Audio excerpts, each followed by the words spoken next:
Heart rate in training, so whenever you're doing cardio exercise, endurance conditioning, whatever word you want to use, if you're going to use your heart rate monitor, you want to use it intelligently. So in this video, I'm going to give you 3 good ways of using it. But first, we're going to go through 3 mistakes that I see quite often when it comes to using your heart rate monitor. By the way, thanks for checking out this video. If you're new on the channel, my name's Sean. I'm an S&C coach, specialized in especially the endurance side of the strength and conditioning spectrum. And I work primarily with CrossFit athletes, helping them develop their work capacity, endurance, and durability. So in this video, let's start with the 3 mistakes that I see often when it comes to using heart rate during a training session. The first one is about equipment. I have a watch, pretty basic Garmin watch from a few years back. It tracks my steps, it looks at my heart rate, gives me a little bit of information. But one mistake is to actually look at your watch alone when it comes to training. Okay, looking at your watch when you want to quantify resting metrics such as heart rate variability at rest, or your steps during the day, or just your resting heart rate, it works totally fine. But then when it comes to active exercise, there's usually quite a bit of issues when it comes to measuring that accurately just from the wrist, just from the watch. So I would highly recommend, if you want to use heart rate in training, that you get a heart rate strap. I use Polar almost exclusively. Other brands work well as well, but I'm pretty fond of the Polar H10, although the H9 and H7 work very well as well. So that would be the first mistake to avoid. Don't trust your watch when it comes to dynamic exercise, running, cycling, etc. Try to use a heart rate monitor if you're going to be quantifying heart rate. The second mistake that I see quite often, I'll give you a concrete example. One of my athletes texted me the other day on Instagram and said, Sean, I started the Bike Endure program and I follow your prescription for the percentages for that session, but I'm supposed to be in zone 3, but my heart rate on my watch is telling me that I'm in zone 2. So what am I doing wrong? Should I go harder? Should I not? What's happening? And this is a very clear example of why the zones, the heart rate zones on your watch are most often wrong, and you should just ignore them. Unless you've calibrated your heart rate zones with a physiological test, then maybe you can start following your heart rate zones. But very honestly, I would leave that concept aside. I can come back to it in another video if you would like to hear more about those heart rate zones. But I would just ignore the zones that are on your watch, simply because they're not actually calibrated to you. They're not individualized to you. And even if they are, say on the bike, they won't be the same on the run.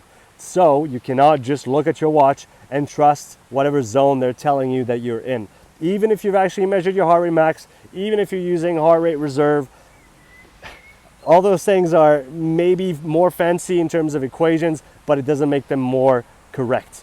So I would just downright ignore the heart rate zones that you see on your watch and instead focus on what you feel, the RPE, the rating of perceived exertion. And this is going to be a lot more accurate and make a lot more sense too from a tracking perspective, because you can actually compare that over time and see how your perception evolves at a given intensity over time. And that is a lot more interesting, in my opinion, than heart rate zones given you by a watch. If you're not sure about that, make sure you leave me a comment with your questions below. The third mistake that I see a lot is people focusing on absolute values of heart rate. For example, saying, oh, I only hit 160 BPM on that workout, why is it so low? Or, oh, I went up to 195 BPM on that session, why is it so high? Is that a bad thing? It's not good, it's not bad, it doesn't matter. Everybody's different, every heart is different, and don't be too attached to absolute values when it comes to training. Some of them can give you a good indication over time as to how you're progressing. For example, if on a given session, say a 4x4 at high intensity, so 4 minutes at RPE 9, 4-minute rest, say on that session, your heart rate went up to 185 over the first interval, and you tapped into the 190s on the last interval, and then you do the exact same session at the exact same power output in 2 or 3 months once you've progressed, and now you're hitting 175 on the first interval and you're not even breaking 190 on the last interval. Well, guess what? It just means you got fitter, because now whatever power output you're putting out doesn't require the same amount of internal load, and that's a good thing. So don't get too attached to absolute values of heart rate. Nothing's good, nothing's bad. It is what it is. What you want to see is how it tracks over time. Now let's get into the three good ways, or better ways, in my opinion, to use heart rate in training. The first thing I would recommend that you do is, like I just said here, is think about your heart rate on a given session, on a structured training session that you can replicate in a few weeks or in a few months, and you can track the evolution of your heart rate and your RPE together on that given session.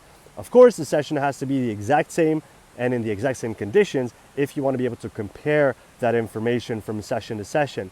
Track the power, track RPE, and track your heart rate as well, and that will give you information insofar as your progress over time. The second piece of advice I would give you is to use it on your low intensity or zone 2 sessions. And in that regard, what you want to do is look at your heart rate at the minute 10 and look at your heart rate at the end, so maybe at the 60-minute mark, and see how your heart rate has evolved throughout this session. If you have more than a 5 beats per minute drift between start and finish, you're probably a little bit too high. Assuming it's not hot outside, because heat will do that. It will get your heart rate to drift.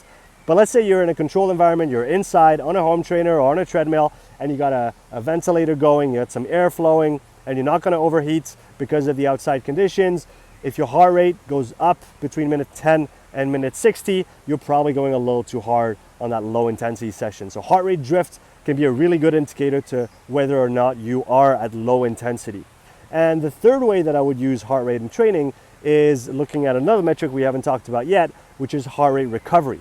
So after any given effort, you want to see how fast your heart goes back down in, say, maybe a 60-second window.